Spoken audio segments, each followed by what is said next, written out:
अस्सलाम वालेकुम। प्रोग्राम रोज़नामचा के साथ मैं हूं आपका मेज़बान वसीम साबिर और आज मैं मौजूद हूं बगबानपुरा के इलाका में, जहां पर मंशियात फ़रोशों की जानिब से दिन दिहाड़े सरेआम लोगों के दरमियान एक ख़ातून को गोली मारकर मौत के घाट उतार दिया गया और देखते ही देखते मुल्ज़मान फायरिंग करते हुए जाए वक़ुआ से फ़रार होने में कामयाब भी हो गए और उसका मुकदमा जो है वो 302 में दर्ज कर लिया गया है। अगर बात की जाए मंशियात फ़रोशी की, जिस तरह से लाहौर में बेइंतहा ऐसे मंशियात फ़रोश जो है वो बेलगाम घूम रहे हैं, जो ना सिर्फ पुलिस की परवाह करते हैं ना शहरियों की, क्योंकि ये एक ऐसा किस्सा है। मुसलमपुरा का ये इलाका है, बगबानपुरा, सुख नहर इसको कहते हैं। और घर के बाहर कैमरे, क्योंकि कैमरे तो सरकार भी कहती है, गवर्नमेंट भी कहती है कि अपनी दुकानों, अपने घरों के बाहर जो है वो कैमरे लगवाएं ताकि हर ख़ास व आम गुज़रने वाले का आपको पता हो कौन क्या कर रहा है, चाहे वो चोर है, कोई डाकू है या कोई दहशतगर्द है। अगर कैमरे की नज़र से गुजरेगा तो उसको गिरफ़्तार करना जो है वो आसानी किया जा सकता है। लेकिन ऐसा ही एक वाक़या जो है वो बगबानपुरा के इलाका में पेश आया कि एक शरीफ शहरी मोहम्मद आसिफ ने अपने घर के बाहर कैमरे लगा रखे थे और उसके 2 घर छोड़ के जो है वो साथ वाले घर में मंशियात फ़रोशों का एक टोला रहता था, जहाँ पर रोज़ाना की बुनियाद पर जो है वो हज़ारों रुपये की मंशियात फ़रोख्त होती थी। ताहाल मंशियात फ़रोशों को मना किया कि यहाँ पर मंशियात फ़रोशी ना करें, तो उन्होंने जो है वो कैमरे उतारने की एडवाइस दी कि अपने घर के बाहर से कैमरे उतार लो, हमें इन कैमरों की बड़ी तकलीफ़ है। लिहाजा इन्होंने जब इनकार किया तो यहाँ पर एक मजमा लग गया और उन्होंने खूब जो है वो खुल्लम खुल्ला बदमाशी की। अगर ऐसे कातिल को, मंशियात फ़रोश को पुलिस बर वक्त गिरफ़्तार कर लेती तो शायद आज एक माँ अपने बच्चों के साथ होती, एक जो है वो ख़ातून अपने मियाँ के साथ होती। और ख़ातून के हवाले से अगर बात की जाए तो जिस तरह से ख़ातून ने जो है वो मरने से पहले काफ़ी मिन्नत समाजत भी की कि लड़ाई झगड़े को ख़त्म कर दिया जाए, लेकिन उबाश नौजवान जो कि मंशियात फ़रोश हैं उन्होंने एक ना सुनी और आखिरकार फायर किया जो ख़ातून के सर में लगा। मेरे साथ यहाँ पर मुद्दई मुकदमा मोहम्मद आसिफ मौजूद हैं, उनकी जानिब चलते हैं और उनसे बात करते हैं। भाई वो बताएं कि कौन सा मनहूस दिन था, कौन सा मनहूस टाइम था कि जब ये लड़ाई छिड़ी और अपनी वालदा को आप खो बैठे। अस्सलाम वालेकुम। ईद का सेकंड रोज़ था, आम रूटीन की तरह मैं कुर्बानी ही कर रहा था। पहले दिन भी कुर्बानी की थी, बकरों की कुर्बानी करके हमने मतलब अम्मी ने कहा कि आज गोश्त रख लो कि कल इकट्ठा गाय का करेंगे तो उसके अंदर हम बांट के किसी को देंगे। तो कुर्बानी करके भी फ़ारग हुआ, मुड्डी और छुरी रख के मैं गोश्त बांटने के लिए ना निकले ही हूँ बाहर। अभी घर से 2 कदम आगे लिए थे, स्टेप के ऊपर ना वो बाइक पे दंदराता हुआ बड़ी मतलब स्पीड से है, उसने मुझे इशारतन बुलाया है। आसिफ, मुझे उसका नाम बताओ कि उसका नाम क्या था और यहाँ पर वो कितनी देर से रिहाइश पजीर था या आप लोग पहले रहते थे? हमें तो यहाँ पे रहते हुए 50 साल से ज़ायद हो गए हमें। और उस मरकज़ी मुलज़िम जिसने मेरी मतलब वालदा को हिट किया फायर, वो अकरम खान, उसका हमारे घर के साथ एक घर छोड़ के उस घर में आना जाना बहुत ज़्यादा था। उनके बच्चे उसकी मंशियात फ़रोख्त करते थे, हमें भी उससे कोई गर्ज नहीं था। लेकिन वो मेन जो प्रॉब्लम थी वो लड़का ना इधर असला ले। मैं आसिफ समझता हूँ कि यहाँ पर आपको अगर कहते हैं कि प्रॉब्लम नहीं थी, आपको प्रॉब्लम होनी चाहिए थी। जिस तरह से आपका ये घर था, साथ वाले घरों को भी प्रॉब्लम होनी चाहिए थी, क्योंकि जब जहाँ पर मंशियात फ़रोख्त होती है वहाँ पर उबाश नौजवानों का आना जाना होता है। ये शरीफों का मोहल्ला है, शरीफों की आबादी है, यहाँ पर बच्चियाँ कॉलेज जाती हैं, स्कूल जाती हैं, यूनिवर्सिटीज़ जाती हैं, अपने घर का सौदा सलफ लेने के लिए बाहर निकलती है। अगर यहाँ पर मंशियात बिकती थी तो यहाँ पर एक मजमा लगा होता था और ये लोग मंशियात बेचते थे, क्योंकि मंशियात जो फ़रोख्त करता है हमेशा मंशियात लेने के लिए गाहक उनके घर पर आता है, ये किसी के घर नहीं जाते। आपको इतराज़ होना चाहिए था। क्या पहले कभी पुलिस ने इनके घर को छापा मारा था? जी, इनके घर में काफ़ी 2, 4, 5 मरतबा रेड पड़ी है और उसके ज़हन में यही बात आई थी कि ये जो रेड करवाई है मैंने करवाई है, मुझे क्या ज़रूरत है, मेरा अपना क्या काम है, मैं अपने ऑफिस और अपने बस जो सेकंड टाइम जो अपनी ड्यूटी करता हूँ मैं वो करता हूँ। इसके अलावा मैंने ऐसा, मैं समझता हूँ कि अगर किसी जराइम पेशा अनासर की इन्फॉर्मेशन देना कोई गुनाह है तो ये गुनाह होना चाहिए, क्योंकि हमारे जो पाकिस्तानी सिटीज़न होने के नाते हमें इस बात की इजाज़त दी जाती है कि कोई भी क्राइम जो है वो अगर पाया जाता है तो किसी न किसी जो है वो शहरी को उठकर जो है वो उसके ख़िलाफ़ जो है वो शिकायत करनी चाहिए। और जब शिकायत मौसूल हो तो पुलिस का काम है उसके ऊपर रेड करके उसको गिरफ़्तार करे और गिरफ़्तार करने के बाद उसको जेल भिजवाएं। अगर पुलिस ये बर वक्त कार्रवाई करती तो शायद मैं समझता हूँ कि आज आपकी वालदा आपके दरमियान होती। हाँ जी, बिल्कुल ऐसे ही है। हुआ भी ऐसे ही कि 2-4 मरतबा जब हमने तो नहीं, अल्लाह माफ़ करे, हमें एक ज़रूरत क्या थी, क्योंकि हम मेरे बेगम बच्चे, मेरे भाई के बच्चे, मेरी वालदा, मेरी सिस्टर, सारे हम एक ही फैमिली में रहते हैं। ये हमें नहीं शोभा देता कि हम किसी के लिए करें, जिसका है वो उसका अपना फेल है।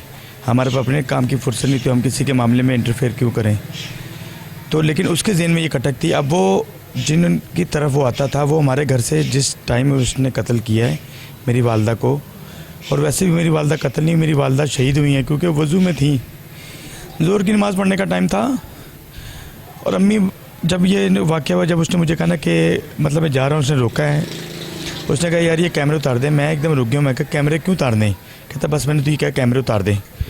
मैं कहा भाई कैमरे तो नहीं उतरेंगे, कैमरे की सॉलिड रीज़न बता दे, उतार। कैमरों को लगे कितनी देर हो गई थी? 2016 से लगे हुए मेरी गाड़ियों की वजह से, क्योंकि मेरी गाड़ियाँ खड़ी होती हैं यहाँ पे, आगे पीछे गाड़ियाँ, क्योंकि 1-2 मरतबा मेरी गाड़ी की विंड स्क्रीन हिट हुई है, फिर गाड़ी को किसी ने स्क्रैच डालें। फिर आपको पता है हर कोई अपनी सेफ्टी तो करता है। तो मैंने कहा किसी से लड़ा तो जाता नहीं, बजाय लड़ने के मैंने मजबूरतन फिर कैमरे लगवा लिए। और ये कैमरे अब के नहीं, आप अहले इलाका से पूछ सकते हैं, ये कैमरे मेरे बड़े पुराने लगे हुए हैं, 2016 और आज 2022 है। लेकिन जो कैमरे की बात उसने की वो तो 2-4 मिनट में की, और 2-4 मिनट के अंदर मेरी वालदा को हिट करके, और जिस टाइम उसने गोली मारी है, जो जिस घर में ये आता था उसकी बच्चे की माँ मैं फौजिया, उसने उसको आवाज़ दे के लड़कार के कहा है कि गोली मार देते, जिस पे उसने फायर किया। और मजीद भी मुद्दई मुकदमा से बात करेंगे। ताहाल मुझे यहाँ ब्रेक लेने का इशारा किया जा रहा है। ब्रेक के बाद मुद्दई मुकदमा की जानिब चलेंगे। मिलते हैं एक ब्रेक के बाद।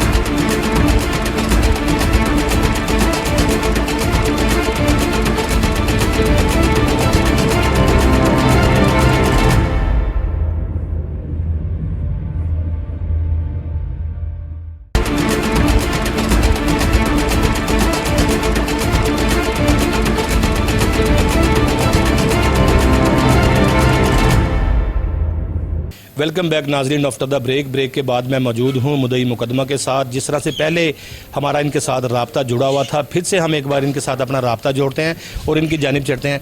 मुझे बताएं कि आसिफ भाई फिर क्या हुआ जब गली में मजमा लग गया?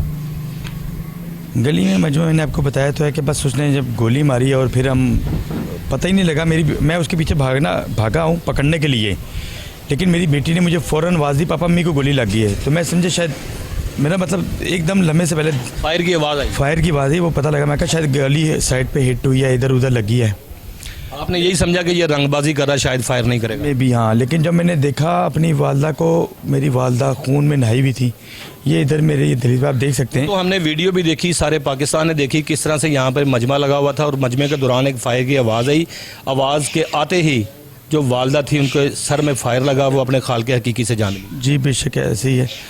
बस ये कि मैं उसके पीछे भागूं, मेरी बेटी ने आवाज़ दी है, तो मैं फिल फॉर वक्त पे मुड़ा। मुझे समझ लगी वालदा मेरी सजदे में पड़ी हुई थी, क्योंकि वज़ू की हालत में, बल्कि मैं ये नहीं कह सकता कत्ल हुआ, मैं कहता मेरी वालदा शहीद हुई हैं, क्योंकि वज़ू थी नमाज़ पढ़ने के लिए, ज़ोहर की नमाज़ पढ़ने लगी थी। बस इससे ज़्यादा मुझे नहीं पता, बस जो हुआ आपके सामने है। और वो पैर पटक के, मतलब जिसे कहते हैं बड़े मगरूरी से वो निकल गया कि ऑन सही रहा, बल्कि ये बोला है, आप स्लोमो में देखेंगे उसने पैर पटका है, ये सीसीटीवी फुटेज देखेंगे आपको अंदाज़ा हो जाएगा कि वो बाकायदा से पैर पटका है। और फिर बस पैर पटकता, किसी के साथ कॉल मिलाई है, वो मोहल्लेदार बता रहे थे कि उसने किसी को कॉल मिलाई कि लो जी मैं कर छड़े हो ना पे संभाल लेना, ये अल्फाज उसके थे। और बस कत्ल की असल वजूहात क्या थी, तमाम मामलात क्या थे? क्या इससे पहले भी कभी इनके साथ कोई तलख्ता नहीं हुआ? ही नहीं, मैं बता रहा हूँ, ये बात पहले हुई थी। चलो बंदा कोई बात करता है, पता ही कह रहा हूँ 4 से 5 मिनट के अंदर वो आया, आके बोला है। मैंने कहा जी कैमरे मैंने नहीं उतारने, अगर कैमरे बस उसने मुझे हिट किया, जो मैंने आपको सारी स्टोरी बताई है वो है। मेरा उससे पहले ना उससे बोल चाल है, ना कोई ऐसी इस्लाम दो तक नहीं है, बल्कि जिस टाइम उसने बुलाया मैं बड़ी इज्जत से एहतराम से उसके साथ सलाम दो लिया है। और आप ये देख सकते हैं मैंने उसके साथ मजामत भी नहीं की, बल्कि वो कर रहा है, वो मुझे मतलब गुस्से में हो रहा है, आपको आइडिया हो जाएगा। वो मुझे उसने जब पिस्टल का बट मारा तब भी समझ लगी, मैंने उसको फिर यहाँ पे खड़ा होकर मैं कहा फायर मार के जाना, तूने वैसे नहीं मुझे जाना। तो मेरी वालदा मुझे खींचती रही। जब उसने यहाँ पे खड़े होकर बदतमीजी की ना कि अगर शाम तक कैमरे ना उतरे ना, घर के अंदर घुस के सबको फायर मारूंगा, जिसमें मेरी वालदा एकदम हुई। अगर बात की जाए नाजरीन कैमरे उतारने की, तो हर शहरी को, हर पाकिस्तानी को हक हासिल है कि वो अपने घर की मलकियत पे, अपने घर की चार दीवारी पे कैमरे निस्ब करवा सकता है, क्योंकि कैमरों के नुकसानात कोई नहीं है और सिर्फ फ़ायदे ही फ़ायदे हैं कैमरे लगवाने के। क्योंकि हुकूमत पाकिस्तान भी कहती है कि अपने घरों और अपनी दुकानों के बाहर जो है वो कैमरे निस्ब करवाओ। अगर देखा जाए तो मुलजमान के हवाले से कैमरे उतारने की डिमांड इसलिए की जा रही थी कि यहाँ पर मंशियात फरोशी का धंधा होता था, जो कि पुलिस यहाँ पर उसको गिरफ़्तार नहीं करती थी। लेकिन उसको ये डर था कि मेरी मंशियात फरोशी की जो वीडियो है शायद इस कैमरे की आँख में जो है वो कैद हो जाएगी और तमाम लोगों को पता चल जाएगा और तमाम चीज़ें जो है वो देखी जाएंगी कि किस तरह से मंशियात फरोशी की जा रही है। इसलिए जो है वो कैमरे उतारने की डिमांड की गई थी। और आसिफ जो मेरे साथ यहाँ पर मुद्दई मुकदमा है, इसको बड़ा वाज़ेह ललकार कर कहा गया था कत्ल की धमकी देते हुए कि अगर शाम तक ये कैमरे नहीं उतरे तो आपको जो है वो कत्ल कर दिया जाएगा, आपको मज़ा चखा दिया जाएगा।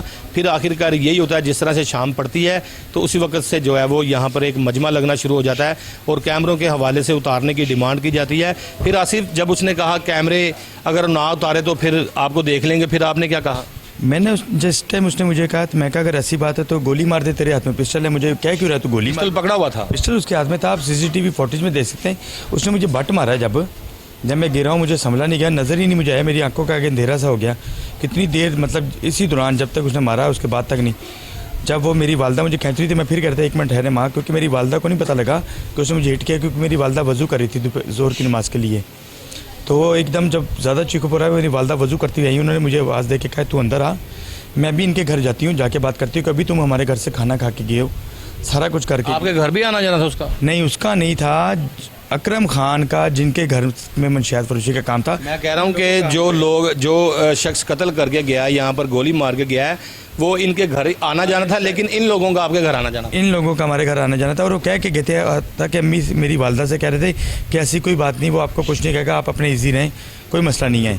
देखिए अब जो हो के गए वही उन्हीं की, उसी घर की जो सी एक औरत थी फौजिया जिसका नाम है, उसी ने उसको आवाज़ दे के बोला है कि गोली मार, तो जिस पर उसने गोली मारी है।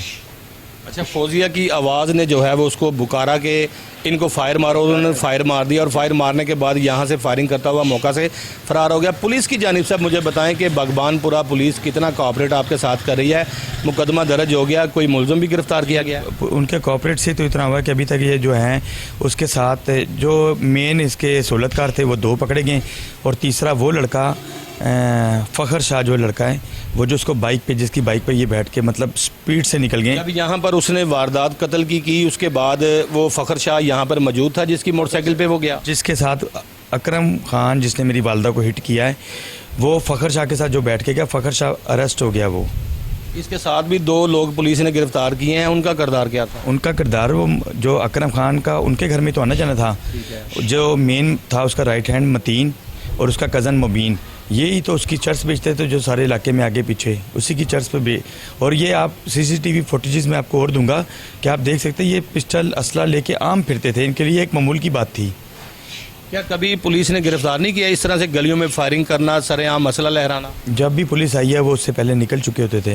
इसका मकसद है पुलिस के साथ फिर उसका कोई कांटेक्ट होगा जो आने से पहले उसे बता देते होंगे? ज़ाहिर बात है, पुलिस अगर इस साइड से आती थी तो वो इस साइड से निकल जाता था, अगर इधर से आती थी तो वो इस साइड से निकल जाता था, लेकिन गोली की रफ्तार से आता था और गोली की रफ्तार से, क्योंकि जब वो आता था वो स्लो में कभी नहीं आया, स्पीड से आया और पिस्टल उसके ऐसे लोडेड होते थे और फायरिंग करता हुआ आता था और कभी वैसे न्यूट्रल होता था। तो जिस पे इसने पहले जब शुरू में करता था, मोहल्ले के कुछ लोगों ने मिलके उसे समझाया, इनको समझाया कि यार कम से कम फायरिंग ना करा करें। सिर्फ ये गली बड़ी छोटी सी है, मैं देख सकता हूँ कि यहाँ पे गाड़ी भी बड़ी मुश्किल गुजरती है, छोटे छोटे बच्चे भी मैं देख सकता हूँ यहाँ पे घूमते फिरते हैं, छोटी छोटी बच्चियाँ यहाँ से स्कूल जाती हैं, इसके अलावा जो है वो ट्यूशन पढ़ने के लिए जाती हैं। फायर तो जो है वो नहीं देखता कि ये मेरा कोई अपना है या कोई बेगाना है, फायर का काम है खून की तलाश करना और किसी ना किसी बच्चे को लग जाता था। इससे पहले भी जो है वो नाज़रीन इसी तरह के जो है वो किरदार गली में करता रहा कि मुलजिम जो है वो मोटरसाइकिल पर 2-2 पिस्टल का इस्तेमाल करते हुए फायरिंग करता था और लोगों को हरासा करता था और ये नहीं देखता था कि बच्चे छोटे हैं या बड़े हैं। फायरिंग करने के बाद यहाँ से रफू चक्कर हो जाता था। मैं चाहता हूँ कि मेरे नाजरीन को ये बताएं कि इनको ज़्यादा देर यहाँ पर हो गई थी रहते हुए या आपको ज़्यादा देर यहाँ हो गई थी? हमें तो 50 साल से ज़ायद हो गया यहाँ पे रहते हुए, इनको 30-32 साल का टाइम हुआ है, उससे पहले नहीं रहते थे ये।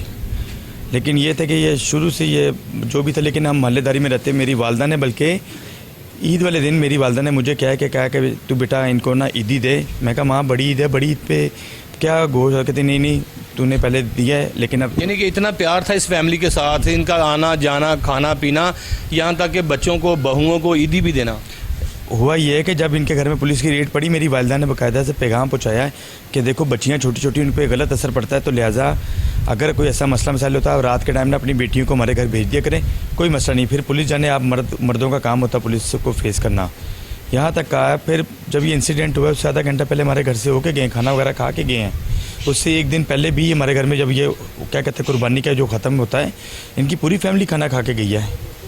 मुल्ज़मान की तरफ से जिन खातून को टारगेट किया गया वही खातून इनकी इज़्ज़त की ज़ामन थी और बार बार यही कहती थी कि पुलिस का कोई पता नहीं कब आपके घर आ जाए। आपके मर्दों का मामला और पुलिस का मामला एक तरफ, लेकिन ये जवान साला बच्चियां जो है वो हमारे घर भिजवा दिया करें ताकि हमारे घर में ये आराम करें, ताकि कोई भी पुलिस एहलकार यहाँ पर अगर रेड करने के लिए आए या दीगर कोई एजेंसीज आए तो बच्चियों के साथ जो है वो कोई तलख कलामी या बदतमीज़ी ना करें। इसलिए अपने घर के दरवाजे इन लोगों ने खुले रखे हुए थे कि इनकी बच्चियाँ हमारे घर में आके हमारी बच्चियों के बेगमात के साथ और दीगर हमारी माओ बहनों के साथ यहाँ पर आराम कर सकें और यहीं पर जो है वो रिहाइश पजीर कर सकें। तो इसलिए जो टारगेट जिसको किया गया उसने तो इनकी इज़्ज़त का बड़ा ख्याल किया, लेकिन कुछ बेफैज़ ऐसे लोग होते हैं जो कि अपनी बेफैज़ी दिखाते हैं, जिस तरह से मुलजिम ने दिखाई कि मुलजिम जो है वो दिन दहाड़े फायर सर में करके जो है वो शहीद करके चला गया और यहाँ से फ़रार हो गया। अगर देखा जाए तो इस घर का बहुत बड़ा किरदार है, जो कि ऐसे लोगों को पानी भी पिलाते थे, ऐसे लोगों को खाना भी खिलाते थे, ऐसे लोगों को पनाह भी देते थे और उनके घर के अंदर जो है वो तमाम मामलात जो है वो कत्ल के तय पाए गए कि किस तरह से इनको टारगेट करना है और हाथ में पिस्टल लेकर सरेआम जो है वो गली में आना जाना और इनको जो है वो असला के ज़ोर पर धमकाना, डराना और आखिरकार जो है वो सर में गोली मारकर कत्ल कर देना। कोहिनूर न्यूज़ की टेलीविज़न स्क्रीन पर बहुत सारे पब्लिक के लोग भी, बच्चे बच्चियां, बूढ़े जवान, यहाँ तक कि पुलिस अफसरान भी आपको देख रहे हैं। इस केसेस के हवाले से अब तक क्या कहना चाहते हैं वज़ीर आला पंजाब से, वज़ीर आज़म पाकिस्तान से? मेरे वज़ीर आला पंजाब से, वज़ीर आज़म पाकिस्तान से और चीफ़ ऑफ आर्मी स्टाफ से मेरी रिक्वेस्ट है कि काइंडली हमारी जान को ख़तरा, जब तक मरकज़ी जो मेन मुलजिम है जिसने मेरी वालदा को हिट किया है वो पकड़ा नहीं ना जाता, शाखों के पीछे नहीं जाता, तब तक हमारी जान को ख़तरा है। कम से कम हमें इतनी की प्रोटेक्शन दी जाए। देखिए अब हम सरकारी मुलाज़िम हैं, हमने हमारे सारे भाई हम सरकारी मुलाज़िम, हमने निकलना है घर से, अब हमारी तो जान को ख़तरा। अब अगर इनकी तरफ से जो एक दो सिक्योरिटी दी गई है वो किस किस के साथ जाएंगे? वो मेरे घर बैठेंगे या मेरी फैमिली के साथ करेंगे? तो लिहाजा आपसे रिक्वेस्ट है कि कम से कम इनको कैफरे किरदार तक, इस अकरम खान को पकड़ के ना इसके साथ वो अंजाम किया जाए जो मेरी वालदा के साथ हुआ है। बस इसको जो भी करना है, मुझे बस इंसाफ चाहिए, आपकी बड़ी मेहरबानी, बस मेरे साथ इंसाफ हो जाए, मेरे लिए इतने काफ़ी है। मुद्दई मुकदमा मेरे साथ मौजूद थे जिनका कहना था मुझे इंसाफ चाहिए, लेकिन वज़ीर आला पंजाब साहब, वज़ीर आज़म Pakistan, army chief, IG Punjab, CCPO Lahore, DIG operation, तमाम के तमाम अफसरान से हमारी इल्तिजा है कि आज भी मुद्दई मुकदमा की जान को ख़तरा है, क्योंकि पहले पुलिस की गफलत से जो है वो एक खातून अपने खालके हकीकी से जा मिली। अगर यही मुलजिम पहले गिरफ़्तार होता तो शायद आज ये माँ जी अपने बच्चों के साथ घर में खुशियाँ मना रही होती। ताहाल अभी मुद्दई मुकदमा ने जो मुकदमा 302 में दर्ज करवाया है और मुलजिम के हवाले से कहा जा रहा है कि मुलजमान इंतहाई जो है वो शातिर भी हैं और चालाक भी। इसके अलावा ये दीदा दिलेरी के साथ जो है वो फायरिंग करते हैं गली मोहल्लों में। और 302 का जो ये मुलज़म है, इनका भी यही कहना है कि अब उसको तब गिरफ़्तार किया जाएगा जब कोई दूसरा नुकसान हो जाएगा। इसलिए तमाम अफसरान से अपील की जाती है कि मुलजिम को जो है वो जल्द से जल्द गिरफ़्तार किया जाए और इस फैमिली को जो है वो एक प्रोटेक्शन दी जानी चाहिए, क्योंकि मुलजिम के हवाले से सुनने में आया है, मोहल्लेदारों ने भी बताया कि मुलजिम जो है वो यहाँ पर गली में दंदनाता फिरता था और कत्ल की वारदात करने के बाद यहाँ से फ़रार हो गया है और अब कभी भी उसी का कोई पता नहीं चल सकता कि किस वक्त कहाँ से मोटरसाइकिल पर आए, खुदा न ख्वास्ता कोई दूसरा नुकसान करने में वो कामयाब हो जाए। इससे पहले कि मुलजिम कोई दूसरा नुकसान करे, मुलजिम को जो है वो जल्द गिरफ़्तार कर लेना चाहिए। ताहाल मैं फैमिली के दूसरे मेम्बरान से भी बात करूँगा, लेकिन एक ब्रेक के बाद मिलते हैं। ब्रेक के बाद दूसरी फैमिलीज़ के साथ भी बात करेंगे कि किस तरह से उनकी ईद के दिन गुजरे और किस तरह से मुलजमान की गिरफ़्तारी के हवाले से वो बात करते हैं। मिलते हैं एक ब्रेक के बाद।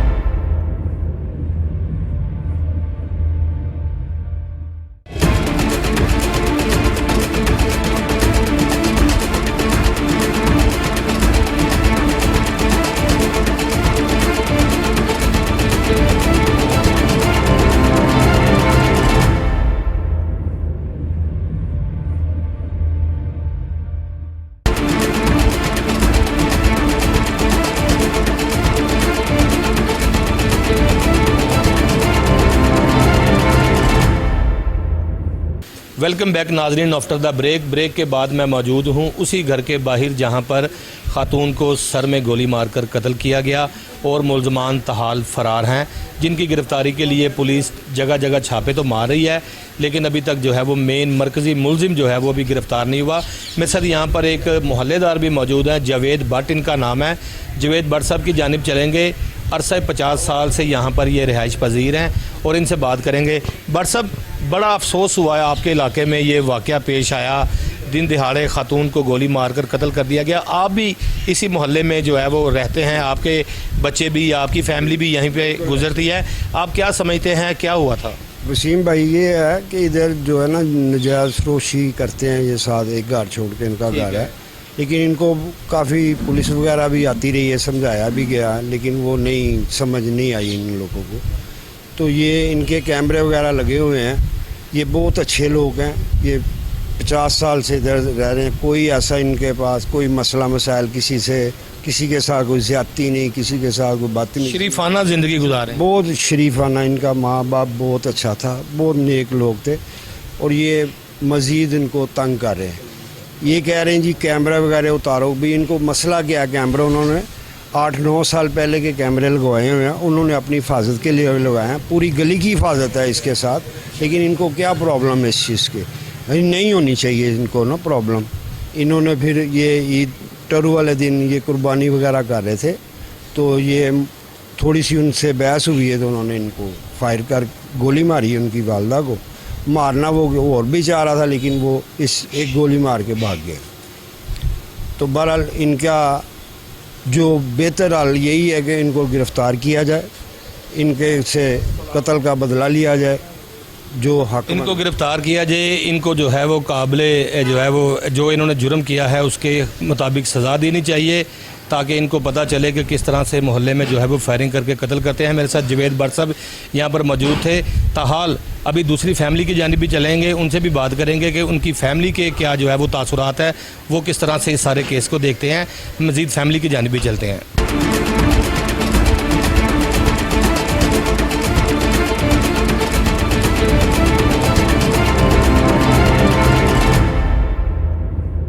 जिनको फायर करके जो है वो शहीद किया गया, उनकी बेटी के साथ जिनका नाम सदफ है, सदफ की जानिब चलेंगे, उनसे बात करेंगे कि कौन सा वो ऐसा दिन था जब ये वाक़या पेश आया। सदफ, मुझे बताएं कि जब ये वाक़या पेश आया आप कहाँ थी, क्या देखा, क्या सुना, और अब जो सूरत हाल है वो क्या है? जी, बिस्मिल्लाहिर्रहमानिर्रहीम। ईद का दिन था, हम लोग ईद की तैयारी कर रहे थे, उस दिन कुर्बानी का दिन था, सेकेंड डे ऑफ ईद था। हम लोग ज़ोहर का वक्त था, तकरीबन 3:08-9 का, मैं और मेरी अम्मी नमाज अदा करने लगे थे। मेरी अम्मी ने वज़ू किया और उतनी देर में ना बाहर से हमारे ज़ाहिर है CCTV कैमरास के लगे हुए हैं, हमने वहाँ पे देखा और हमें शोर की आवाज़ आई, हम बाहर गए तो अकरम खान मेरे भाई को थ्रेट कर रहा था, मार रहा था, और मार के उसने काफ़ी दूर मेरे भाई को गिराया था। हम अपने भाई को पकड़ के अंदर करने लगे थे कि इतने में उस पर बिल्कुल खून सवार था, वो हमें बार बार कह रहा था कि मैं मार दूंगा, मैं मार दूंगा, मैं मार दूंगा, छोड़ना नहीं है, शाम तक मैं तुम्हारे घर में घुस के सबको लाशें बिछा दूंगा। क्या ऐसी वजह पेश आन पड़ी कि वो आपके खून का प्यासा हो गया, जबकि जो यहाँ से इस दुनिया से चली गई आपकी वालदा, उनके घर में जो बेटियां थी, जो उनकी बड़ी छोटी थी, उनको दावत देती थी कि हमारे घर आ जाओ, क्योंकि आपके घर पुलिस आती है तो आपकी बेदबी होती है, आपकी बेइज्जती होती है। आपकी वालदा तो हमेशा उनका अच्छा चाहती थी, लेकिन फिर उन्होंने आपका बुरा क्यों चाहा? ये तो हम नहीं जानते कि क्यों किया, हम तो अच्छा ही करते थे, अब हम किसी के दिल का तो नहीं जानते। उनका बस प्रॉब्लम ये था कि वो अकरम जो बहुत बड़ा क्रिमिनल है, ड्रग सप्लायर है, इलीगल वेपन लेकर फिरता रहता था, ये उसके साथी थे, उसके मुलव्विस थे, उसको अपने घर में पनाह देते थे, अपने घर में उसका उठना बैठना हर चीज़ था, उनकी औरतें तक उसकी मतलब डिफेंड करती थी और उसकी सप्लाई करती थी। तो हमें नहीं पता कि हमारे साथ कौन किस तरह मिल रहा है, लेकिन हमने तो जाहिर है अबाउट 50 इयर्स हम यहाँ पे रह रहे हैं, तो हमने तो अपने मोहल्ले वाले को देखना, अब हमें नहीं पता उन्होंने बाहर से किसको घुसा लिया, और जब देखा कि हमारे CCTV कैमरास उनके लिए ये प्रॉब्लम बन रहे हैं, तो बस उन्होंने उसको भड़का के कत्ल के लिए भेज। आप समझती हैं कि सीसीटीवी कैमरे जो है वो होने चाहिए या नहीं होने चाहिए, लेकिन हमारे मुताबिक तो हुकूमत पाकिस्तान भी ये कहती है कि सीसीटीवी कैमरे जो हर दुकान, हर जिस तरह से बिरोने ममालिक में जो है वो जगह जगह कैमरे लगे हुए हैं और कैमरों की वजह से जो है वो क्राइम का जो ग्राफ है बड़ा वो नीचे आ गया है। लेकिन लाहौर में भी जो है जिस तरह से सेफ सिटी के कैमरे लगाए गए हैं या लोगों ने जिस तरह से आपने, मैं समझता हूँ कि आप लोगों को अप्रिशिएट करना चाहिए क्योंकि आपने भी अपने घर के बाहर जो है वो कैमरे लगाए हैं। नाज़रीन, कैमरों की बड़ी वजूहत ये होती है कि घर के अंदर छोटे छोटे बच्चे होते हैं और बिना बताए जो घर से निकल जाते हैं, कैमरों के मुताबिक पता चल जाता है कि ये लेफ्ट गए हैं या राइट, क्योंकि यहाँ पर बाहर महंगी तरीन गाड़ियाँ भी खड़ी होती हैं जो कि गाड़ियों की विंड स्क्रीन कभी कोई तोड़ गया, कभी कोई गाड़ी के ऊपर स्क्रैच करके चला गया तो उसका जो है वो निशानदेही हो जाती है। और जो क्रिमिनल्स होता है उसको भी पता होता है कि मैं अगर कोई भी एक्टिविटी में शामिल होऊंगा तो कैमरे की आंख मुझे देख रही है। कैमरे तो होने चाहिए। फिर ये मंशियात जब फरोख्त करते थे इनको यही डर था कि हमारी जो मंशियात फरोशी की वीडियो है शायद इन कैमरों की आंख में जो है वो जज़ब हो जाएगी तो उसके बाद जो है वो हमें पुलिस पकड़ने में जो है वो कामयाब होगी, इसलिए बार बार इसका इसरार किया जाता था। मैं समझता हूँ कि शायद जितनी आपकी उम्र है आप भी इसी घर के अंदर पैदा हुई होंगी जहाँ पे तकरीबन 50 ईयर, जिस तरह से बताया आपने कि यहाँ पे हम लोग रिहाइश पजीर हैं, आपकी भी पैदाइश यहीं पे होंगी। क्या कितनी देर से देखते आ रहे हैं कि ये क्रिमिनल्स एक्टिविटी में जो है वो मुब्तला है? हम तो इस इलाके के मोअज़्ज़िज़ तरीन लोग हैं, मतलब हमारी तो किसी से यहाँ पे लड़ाई तक नहीं है, तो हमें नहीं पता है कि इनके साथ कब आना जाना हुआ। लेकिन जो हमने नोट किया कि तकरीबन 1-2 साल से इनके घर उसका बहुत आना जाना हो गया था। उनकी शय पे ज़ाहिर है कहते हैं कि अपना घर का गंदा ना हो तो कोई बाहर नहीं करता, उनकी शय पर वो मोहल्ले में पूरा दिन दनाता फिरता था, किसी के भी घर के बाहर बैठ जाता था, सरेआम चर्च की सप्लाई करता था, वेपन लेकर फिरता था और जलती लड़कियों को वो तंग करता था। वो जो सारी, जब मैंने, मेरी वालदा ने, हमने देखा, क्योंकि हम लोग मोअज़्ज़िज़ लोग हैं इस यहाँ के, हमने जब देखा तो हमने इनको बुला के कहा कि आप लोग उसको रोकें, ये बाहर का बंदा है, आपने जो करना है मतलब उसको रोकें, ये गलत काम है कि आप हमारे घर के बाहर बैठ के एक तो इलीगल एक्टिविटीज़ कर रहे हो जो कि किसी तरह बनता ही नहीं है हक, और दूसरा आप किसी लड़की को छेड़ो, अगर वो कल को लड़की अपने घर में से किसी को उठा के लेकर आएगी तो वो ज़ाहिर है हमारे घर लेकर आएगी।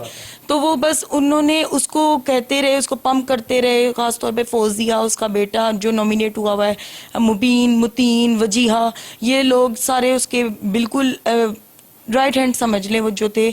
और जब ये यहाँ पे जब उसने मेरे भाई को मार के गिराया तो फौजिया अपने बैल्कनी में खड़े होकर ऊपर से कह रही थी कि आज इनको मार देना है, आज इनको मार देना और छोड़ना नहीं है। यानी कि फौजिया ऊपर खड़ी होकर उसको हलाशेरी दे रही थी कि आज इसको मार देना है, जान से छोड़ना नहीं है, मार देना है। उसकी हलाशेरी के ऊपर उसने फायर किया जो कि आपकी वालदा के सर में लगा। बिल्कुल, ये प्री प्लान था, ये मर्डर प्री प्लान था, क्योंकि जब जाहिर है एकदम तो कोई किसी को नहीं कहता कि मार दो, तो वो उसको मतलब एग्जीक्यूट करने का बोल रही थी कि जो उन्होंने प्लान किया हुआ था मर्डर का, कि उसने पहले मेरे भाई को गिराया कि अंदर दाखिल हो सका कि, और हमारे सीसीटीवी वीडियोस का जो रिकॉर्ड है वो अगर ख़त्म कर सका तो ठीक, नहीं तो वो मार दे। तो वो ही करके गया। फिर हमारी आंखों के सामने आप देख सकते होंगे कि सीसीटीवी वीडियोस में कि हम मना कर रहे हैं सारे कि ठीक है हम अंदर लेकर जा रहे हैं अपने भाई को, कि एक तो भाई मेरे भाई को मार भी पड़ी और हम मजलूम हैं, हमारे पास तो एक पत्थर तक नहीं था अपने डिफेंड के लिए, तो हम अपने भाई को अंदर लेकर जा रहे हैं और सिर्फ हम खवातीन थी और मोहल्ले के कुछ लोग आए, हम लोग उसको मना कर रहे हैं कि चल जाओ तुम, और हम अंदर लेकर जा रहे हैं, लेकिन उसके सर पे खून सवार था और जाते जाते उसने मेरी माँ को मारा। और आप देख सकते होंगे वीडियो में जूम करके कि उसने पाँव जमीन पे मार के ललकारा भी। मैंने वो वीडियो भी देखी, मैंने वो नाजरीन वीडियो सोशल मीडिया पर भी देखी, लोगों के कमेंट्स भी देखे, लोगों ने बड़ी कमेंट्स के अंदर जो है वो दर्द बड़ी कहानी भी लिखी कि इस तरह से मंशियात फरोश सरेआम उनकी बेटियों और बेटों के सामने खातून को सर के अंदर गोली मारकर जो है वो मौत के घाट उतार देते हैं। मैं समझता हूँ कि जिस तरह से इनकी जो है वो इनके बेटे ने कहा कि मेरी वालदा वज़ू में थी, तो वो वज़ू में थी बिल्कुल, और ये बल्कि कत्ल नहीं, एक इन्होंने शहादत का रुतबा पाया है क्योंकि वो बावज़ू थी, उन्होंने नमाज़ पढ़नी थी और बाहर जो शोर की आवाज़ सुनने के बाद बाहर गई। अगर देखा जाए तो कोई भी अगर 302 का कोई वकूआ होता है तो वो प्री प्लान किया जाता है। एक्सीडेंटल जो चीज़ें होती हैं वो सड़क के ऊपर होती हैं, किसी गाड़ी के साथ किसी की मोटरसाइकिल टकरा गई, वहाँ मामूली तलक कलामी हुई, इसका प्री प्लान नहीं होता। लेकिन जो 302 होती है ना, उसका प्री प्लान जो है वो तैयार किया जाता है बाकायदा, उसके लिए 24 घंटों का वक्त दरकार होता है, तो उसके अंदर तमाम चीज़ें जो है वो मोटरसाइकिल वाला जो कि पुलिस ने पकड़ लिया है उसको यहाँ पर लेने के लिए आया था।